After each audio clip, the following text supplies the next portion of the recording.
আসসালামু আলাইকুম। যথারীতি তোমাদের সাথে আছি আমি প্রভাষক নাহিদ সুলতানা, অর্থনীতি বিভাগ, কুমিল্লা অজিতগুহ মহাবিদ্যালয়। সুপ্রিয় শিক্ষার্থীবৃন্দ, আশা করি তোমরা খুব ভালো আছো। আজকে আমি তোমাদের নতুন একটি টপিক নিয়ে আলোচনা করব। আমি তোমাদের অর্থনীতি দ্বিতীয় পত্র সপ্তম অধ্যায় মুদ্রাস্ফীতি নিয়ে আজকে আলোচনা হবে। আজকে কি কি জিনিস আমরা শিখতে পারবো আমরা একটু দেখে নিই, চলো। 1. মুদ্রাস্ফীতি কাকে বলে, 2. মুদ্রাস্ফীতির বৈশিষ্ট্য, 3. মুদ্রাস্ফীতির কারণ। সুপ্রিয় শিক্ষার্থীবৃন্দ, আশা করি তোমরা মনোযোগ দিয়ে আমার ক্লাসটুকু শুনবে। আমরা প্রথমেই জানব মুদ্রাস্ফীতি কাকে বলে। What is inflation? দেখি চলো আমরা। সাধারণত দ্রব্যমূল্যের ক্রমাগত বৃদ্ধিকে মুদ্রাস্ফীতি বলে।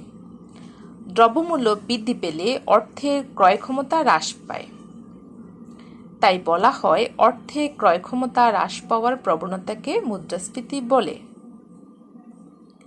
সুপ্রিয় শিক্ষার্থীবৃন্দ, আমরা জানি প্রাইস যদি বেড়ে যায় তখন পারচেজিং পাওয়ার অফ মানি, মানির ক্রয় ক্ষমতা, অর্থের ক্রয় ক্ষমতাটা আস্তে আস্তে হ্রাস পেতে থাকে। ঠিক আছে, এই যে অর্থের ক্রয় ক্ষমতা হ্রাস পাওয়ার যেটা প্রবণতা, তাকে আমরা মুদ্রাস্ফীতি বলতে পারি। অধ্যাপক স্যামুয়েলসনের মতে, সুপ্রিয় শিক্ষার্থীবৃন্দ, অধ্যাপক স্যামুয়েলসন হচ্ছেন আধুনিক অর্থনীতির জনক। ঠিক আছে, অধ্যাপক স্যামুয়েলসনের মতে দ্রব্য সামগ্রী এবং উৎপাদনের উপাদানসমূহের দাম যখন বৃদ্ধি পেতে থাকে সাধারণভাবে তখন তাকে মুদ্রাস্ফীতি বলা হয়। ইংরেজিতে আমরা দেখি, চলো। By inflation are mean a time of generally rising prices of goods and factors of production. Lord কেইন্সের মতে যখন দ্রব্য সামগ্রীর মোট যোগানের তুলনায় কার্যকর চাহিদা বেশি হয় তখন সে অবস্থাকে মুদ্রাস্ফীতি বলে। এগ্রিগেট ডিমান্ড যখন এগ্রিগেট সাপ্লাই থেকে বেশি হবে তখন সে অবস্থাকে আমরা মুদ্রাস্ফীতি বলতে পারি। লর্ড কেইন্সও তা বলেছেন, যখন দ্রব্য সামগ্রীর মোট যোগানের তুলনায় কার্যকর চাহিদা বেশি হয় তখন সে অবস্থাকেই মুদ্রাস্ফীতি বলে। সংক্ষেপে যদি আমরা বলি, যখন দেশে প্রচলিত অর্থের পরিমাণ উৎপাদিত মোট দ্রব্য সামগ্রীর তুলনায় অধিক হয় এবং তার ফলে দ্রব্যমূল্য বা দাম স্তর ক্রমাগত বৃদ্ধি পেতে থাকে, সেই অবস্থাকে মুদ্রাস্ফীতি বা ইংরেজিতে আমরা ইনফ্লেশন বলি। সুপ্রিয় শিক্ষার্থীবৃন্দ, আমরা আরেকটু সহজ করে তোমাদেরকে বোঝানোর চেষ্টা করি। পণ্যদ্রব্যের দাম যখন আস্তে আস্তে বাড়বে তখন অর্থের একটা মূল্য আছে, সেই মূল্যটা আস্তে আস্তে হ্রাস পাবে। তাই আমরা বলছি যে increasing general price level is called inflation. সাধারণ দাম স্তর যখন বাড়বে তখন আমরা তাকে মুদ্রাস্ফীতি বলি। পণ্যদ্রব্যের দাম যখন বাড়বে তখন পারচেজিং পাওয়ার অফ মানিটা আস্তে আস্তে কমে যাবে, মানে অর্থের ক্রয় ক্ষমতাটা হ্রাস পাবে। এই যে অর্থের ক্রয় ক্ষমতা যে হ্রাস পাওয়ার একটা প্রবণতা, সেই প্রবণতাকে আমরা মুদ্রাস্ফীতি বলতে পারি। ঠিক আছে সুপ্রিয় শিক্ষার্থীবৃন্দ, তোমরা নিশ্চয়ই ভালোভাবে বুঝতে পেরেছ মুদ্রাস্ফীতি কাকে বলে। নেক্সট আমরা আলোচনা করব মুদ্রাস্ফীতির বৈশিষ্ট্য। চলো শিক্ষার্থীবৃন্দ, আমরা এক এক করে দেখে নিই। 1. দ্রব্য সেবার দাম স্তর ক্রমাগত বৃদ্ধি পায়, যেটা আমরা একটু আগে শিখেছি, ঠিক তো। 2. দেখো, অর্থের ক্রয় ক্ষমতা হ্রাস পায়, সেটাও আমরা দেখেছি। 3. বিপুল পরিমাণ অর্থ স্বল্প পরিমাণ দ্রব্যের পিছনে ধাওয়া করে। 4. সামগ্রিক যোগানের তুলনায় সামগ্রিক চাহিদা বেশি হয়, এগ্রিগেট ডিমান্ডটা এগ্রিগেট সাপ্লাই থেকে বেশি হবে। 5. উৎপাদন অপেক্ষা আর্থিক আয় বেশি হয়। 6. দাম স্তরের উল্লেখযোগ্য বৃদ্ধি। তাহলে সুপ্রিয় শিক্ষার্থীবৃন্দ, তোমরা নিশ্চয়ই ভালোভাবে বুঝতে পেরেছ মুদ্রাস্ফীতির বৈশিষ্ট্যগুলো কি কি। নেক্সট আমরা আলোচনা করব মুদ্রাস্ফীতির কারণ। কি কি কারণে সাধারণত মুদ্রাস্ফীতিগুলো দেখা দেয়। ঠিক আছে, তাহলে আমরা এক এক করে জেনে নিই কি কি কারণে মুদ্রাস্ফীতি দেখা দেয়। 1. সামগ্রিক বৃদ্ধিজনিত কারণ। 2. খরচ বৃদ্ধিজনিত কারণ, 3 কাঠামোগত এবং 4 অন্যান্য কারণ। সুপ্রিয় শিক্ষার্থীবৃন্দ, আজকে আমি তোমাদের সাথে আলোচনা করব সামগ্রিক চাহিদা বৃদ্ধিজনিত কারণে মুদ্রাস্ফীতি দেখা দেয়। তা আমরা এক এক করে দেখে নিব। 1. সরকারি ব্যয় বৃদ্ধি, 2. অর্থের যোগান বৃদ্ধি, 3. ঘাটতি ব্যয়, 4. অনুৎপাদনশীল খাতে ব্যয় বৃদ্ধি, 5. রপ্তানি বৃদ্ধি, 6. জনসংখ্যা বৃদ্ধি, 7. উদার নীতি, 8. ব্যয়যোগ্য আয় বৃদ্ধি। সামগ্রিক চাহিদা বৃদ্ধি কি আমরা একটু দেখি। চলো, সামগ্রিক যোগানের তুলনায় সামগ্রিক চাহিদা বেশি হলে মুদ্রাস্ফীতি দেখা দেয়। এগ্রিগেট ডিমান্ড যখন এগ্রিগেট সাপ্লাই থেকে বেশি হবে তখন মুদ্রাস্ফীতি দেখা দেয়। দেখি আমরা, চলো, সরকারি ব্যয় বৃদ্ধি। বর্তমানে দেশের উন্নয়নমূলক কাজের জন্য সরকার প্রচুর অর্থ ব্যয় করে, কিন্তু সরকারি ব্যয় বৃদ্ধির অনুপাতে স্বল্পকাল উৎপাদন বাড়ে না, ফলে মুদ্রাস্ফীতি দেখা দেয়। সুপ্রিয় শিক্ষার্থীবৃন্দ, তোমরা একটু ভালোভাবে বোঝার চেষ্টা করো।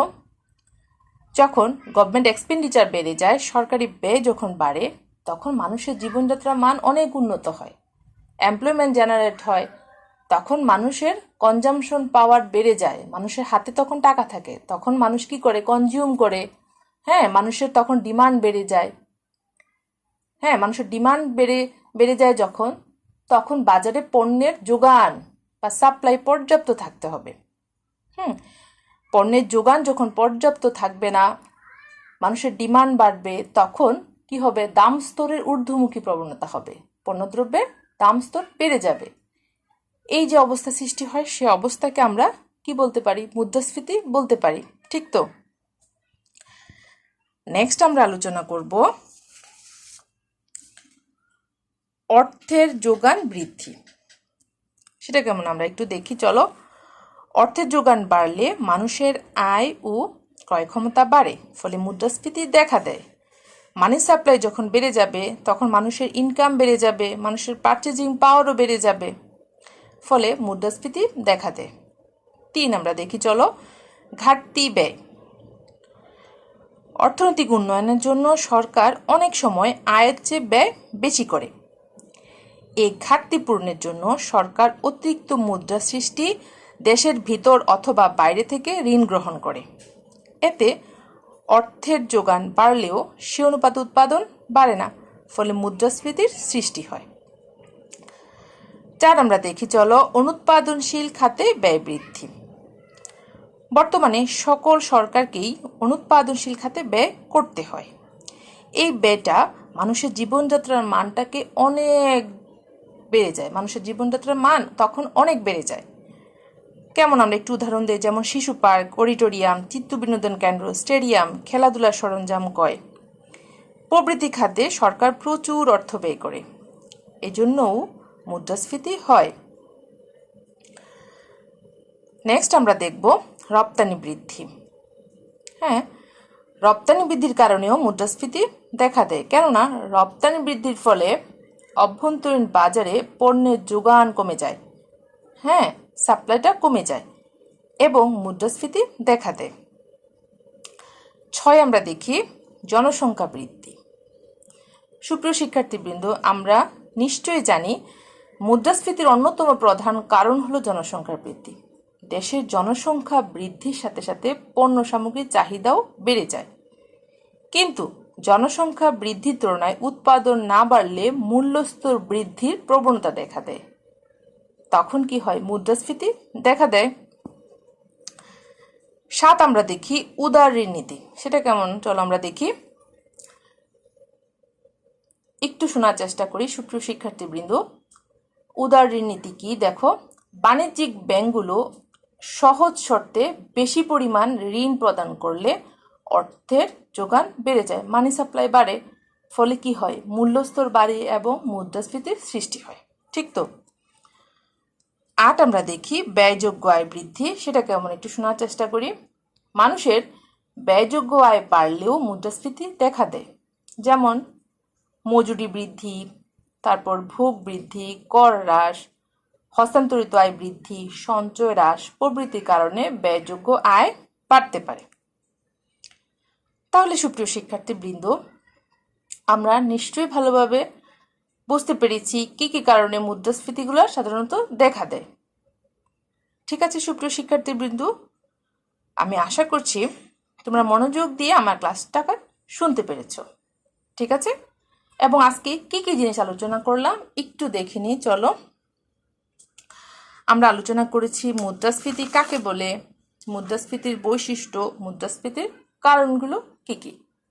ঠিক আছে, তোমরা এই রিলেটেড কোশ্চেনগুলো বাসায় ভালোভাবে আয়ত্ত করে ফেলবে, এবং তোমাদের যদি কোনো কোশ্চেন থাকে তোমরা অবশ্যই কমেন্ট বক্সে কমেন্ট করবে। ঠিক আছে সুপ্রিয় শিক্ষার্থীবৃন্দ, চলো আমরা সবাই সুস্থ থাকি এবং নিরাপদে থাকি। ধন্যবাদ সবাইকে।